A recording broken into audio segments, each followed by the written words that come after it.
No oferecimento da Carine Lessa Confecções, está no ar o nosso Momento Esportivo. Hoje é um programa especial, nós vamos bater um papo com o médico oftalmologista, Dr. Luciano Solia Nasser, ele que é especialista em cirurgia aqui em Montes Claros. Ele que fez aquela cirurgia do Reginaldo Júnior, né? Reginaldo do voleibol. Nós vamos bater um papo com ele para dar as dicas, os cuidados que você deve tomar, você que é atleta, de fim de semana, até do profissional, sobre os cuidados com as vistas, com os olhos.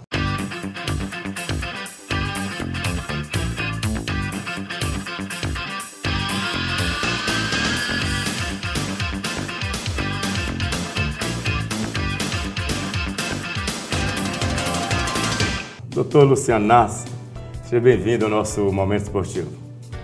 Muito obrigado, Rubens, pela oportunidade. Estou à disposição. Doutor, o sucesso seu é total, né? Aqui em Montes Claros a procura é muito grande, até é difícil para encontrar espaço para ser atendido pelo doutor Luciano Nasser. Quando nós divulgamos que iríamos fazer a entrevista com você, vários telespectadores fizeram algumas perguntas. Por quê? Nós fizemos uma campanha na época, o Reginaldo Júnior, ele teve descolamento de retina. O doutor Luciano vai explicar para a gente o que é descolamento de retina, vai explicar também o que é ceratocone, tem muita gente com dúvida aí. E nós temos algumas perguntas para fazê-lo. Você vai dar uma aulazinha para a gente, lógico, né? Temos os vídeos preparados aí. E a primeira pergunta surgiu aqui do jornalista Cristiano Gilvan. Quase todos os esportes, ele pergunta, acontece com movimentos bruscos, rápidos, né? E qual o risco de ter um problema ocular? Existe alguma prevenção? Vou perguntar para essa primeira pergunta. Existe uma prevenção, sim, Rubens, mas as grandes causas de descolamento de retina, dentre as grandes causas, o trauma com o esporte é a terceira principal causa. A primeira causa para trauma ocular são as atividades domésticas. A segunda causa são os acidentes relacionados ao trabalho. E a terceira causa de trauma ocular no mundo são relacionados às atividades esportivas. Para a gente ter uma noção da importância disso, existem no mundo mais de 1 milhão de cegos. E de perdas visuais decorrentes do trauma, quase 16 milhões perde um olho ou outro. Não fica cego bilateral, mas tem uma deficiência visual de um olho apenas decorrente de esporte. É um número muito significativo. Doutor, existem uns esportes que correm mais risco do que outros? Existem esportes que envolvem impactos e isso é regional. Por exemplo, cada país tem um esporte que é mais relacionado ao trauma ocular.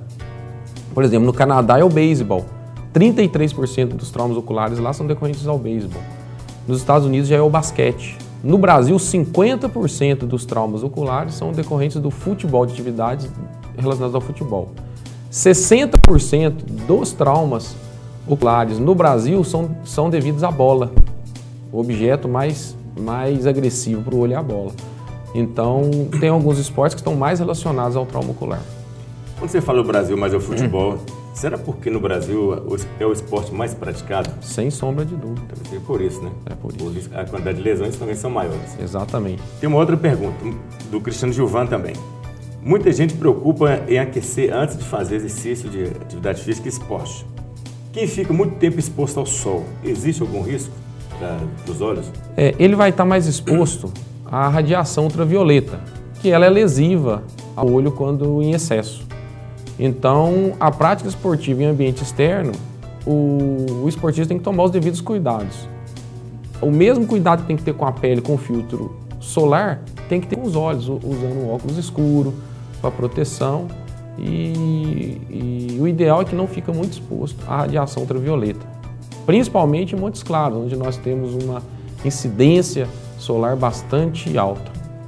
Aí já é terrível, né? O atleta que ele está treinando, ele não tem como fazer isso, esses cuidados de óculos, essas coisas todas.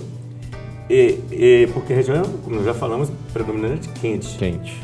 E aí, qual o risco que ele corre disso aí? Porque ele não tem como cuidar disso. Ele treina no sol de 2 horas da tarde, 3 horas. É uma situação delicada, mas o uso de óculos com lentes com filtros ultravioletas já é uma grande proteção para o olho, não é? E claro que o aquecimento é muito importante para preparar o organismo para aquela atividade esportiva. Agora, uma coisa que acontece com bastante frequência, que nós recebemos no consultório, para vocês entenderem a importância, a gravidade do sol, crianças que soltam pipa, papagaio, eles ficam olhando para o sol 20, 30, 40 minutos, 1 hora. E eles perdem parte considerável da visão. Chegam no consultório com visão praticamente de cegueira bilateral. Porque tanta incidência atingiu a região central da vista. E isso, com o tempo, o organismo, o olho se regenera dessa lesão. Chama maculopatia fotoelétrica. E tem recuperação? Tem recuperação com o tempo. Pelo ser criança, né? Pelo ser criança e uma vez que ela não esteja mais exposta a essa incidência alta. Outra pergunta do Cristiano Gilvão, jornalista. Nossa região é predominantemente quente, seca. O soro fisiológico interfere na pressão ocular? É mito ou é verdade isso? É mito. O soro fisiológico não interfere na pressão intraocular. A pressão intraocular tem um regulamento interno dela, próprio, particular do olho, que não tem nenhuma influência externa que pode interferir nela. Claro, tem colírios que abaixam a pressão do olho e colírios que elevam a pressão do olho, mas são medicamentos prescritos com orientação médica. O soro fisiológico é um bom lubrificante do olho e higienizador do olho, mas não interfere com a pressão ocular, não. Tá certo, nós estamos batendo papo com o Dr. Luciano Nassi, oftalmologista de Montes Claros. Nós vamos para um intervalo comercial, daqui a pouco a gente volta, ele vai dar uma aula com vídeo aqui sobre descolamento de retina e vai responder mais perguntas que você, telespectador, enviou para nós. Sai daí não que já já a gente volta.